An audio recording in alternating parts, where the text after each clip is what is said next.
we are back in our little studio and I'm joined again by Polly. It's been a while. It has been a while. I'm very offended that it's taken you so long to invite me back, actually. Yeah, I think we should do this daily. We kind of do. We should do this daily. We should just record it anywhere that we are. I'm not so sure how much people would want to listen to that.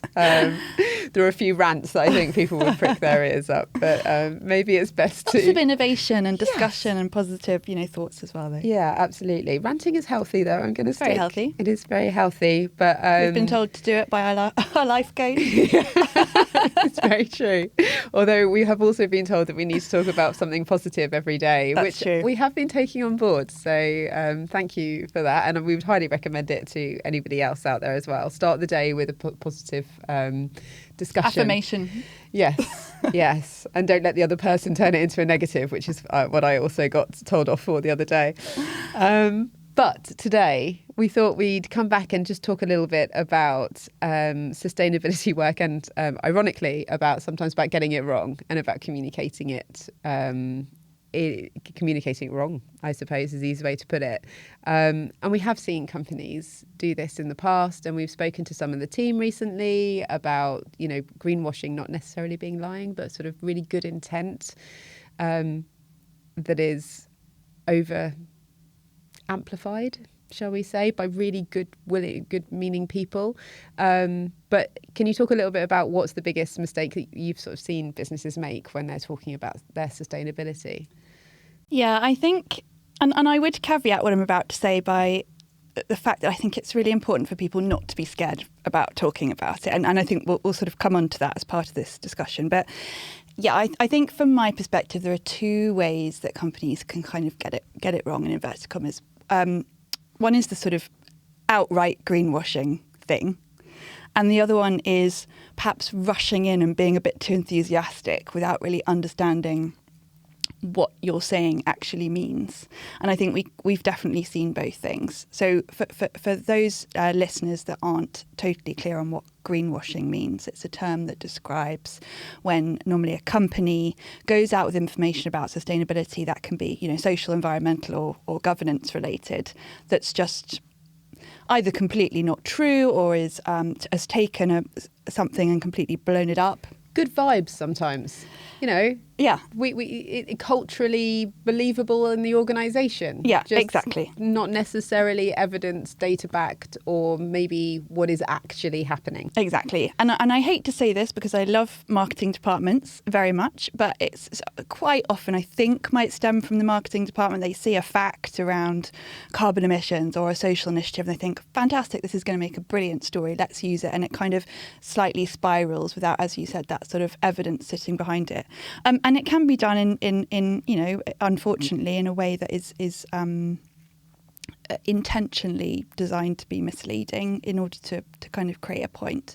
And we can see that through the large amount of legal proceedings that go on a monthly basis around the world around greenwashing. So that's the first one. And you have to be super, super careful about that. There are very hefty fines and legal implications associated with greenwashing.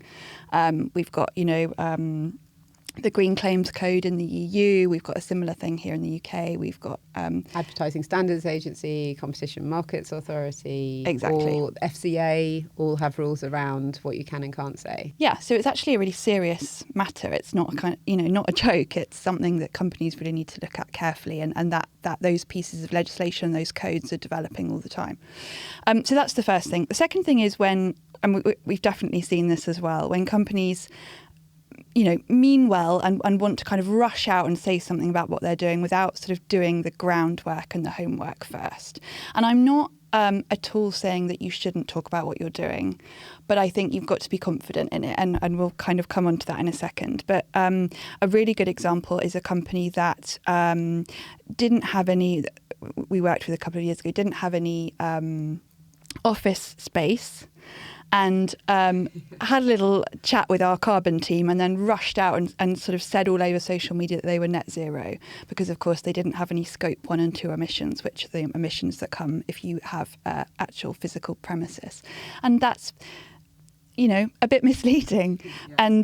And it wasn't done with bad intentions. It's just that they misunderstood what they were saying. They hadn't really got to grips with what that concept meant.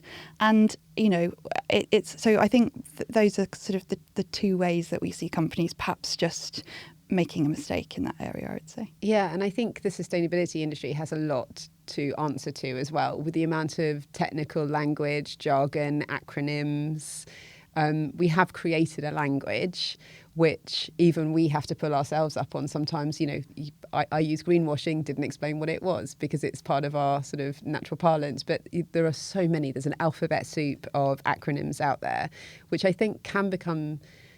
Sometimes it sounds like they mean one thing, but they actually mean something very technical. And I think that's really hard for a lot of teams to be able to navigate. Or, that if you don't have a sustainability expert in-house, which the majority of companies don't, it can be really hard to navigate through what is and isn't correct and what is, what you can and can't evidence even. Yeah, and it sort of takes you 10 minutes to wade to the bottom of the acronym and then you sort of lost where you started. And also it doesn't sound as exciting in all fairness, which is not great, but there are ways, I think, definitely for businesses to be able to show that progress. I think earlier you, going in a slight tangent before I ask you that, is you mentioned earlier about companies not talking about it, and the reverse of greenwashing is green hushing.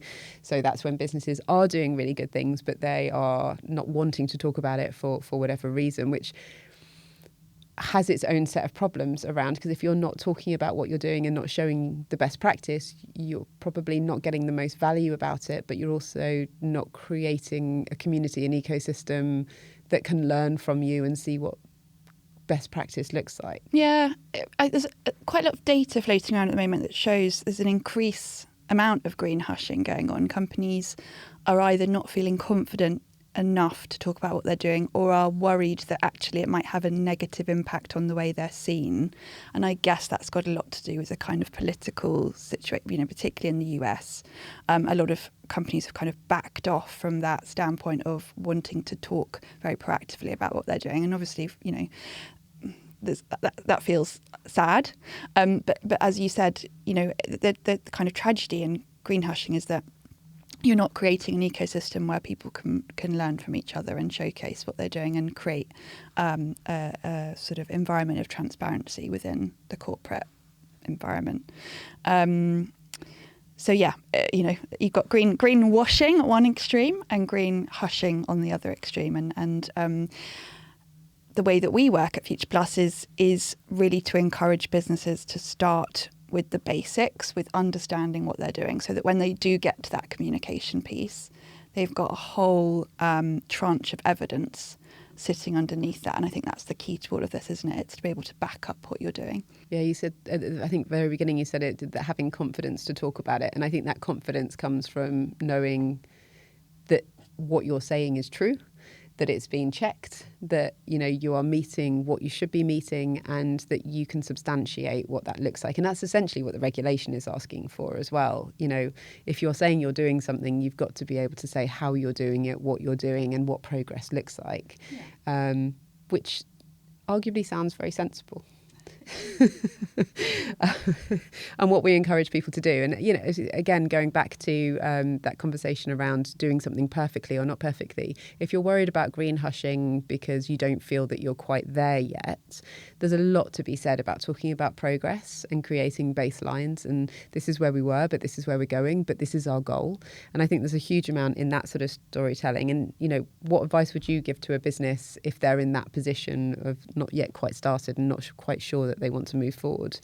Yeah, I think kind of looping back to my earlier point, I just would really encourage businesses to start talking about it. I think if you take baby steps, you build up a confidence that allows you to feel that you can talk about various things in a way that's authentic. I was sitting with a business literally this week, and a business owner, and chatting to her about the idea of having a sustainability page on her website, because I felt like that would be a really positive step. She's been doing some amazing work in her business, and she said something like, I want to wait until I'm finished, which I thought was really interesting thing to say. And I think, for us, sustainability is never finished. You're not either sustainable or you're not. It's not a thing that happens. It's not a line you cross. It's not a finishing line. It is a constant process. An evolution and constantly stepping forward. So I think actually if you can have the confidence to communicate right at the beginning of that journey, when you've just taken a few little baby steps, that's actually a really good way of starting. And so what does that look like practically? I'm always thinking about what things look like in practice. It might be a page on your website, just one really simple page that says, we are committed to looking at environmental and social issues within our organisation and how we govern those. These are the things that are important to us, that are most material to us, where we think we can have the biggest impact. We appreciate that we acknowledge rather that we're not perfect. But actually, we're looking at it. We're looking at this. We're committed to looking at it, and we want to improve.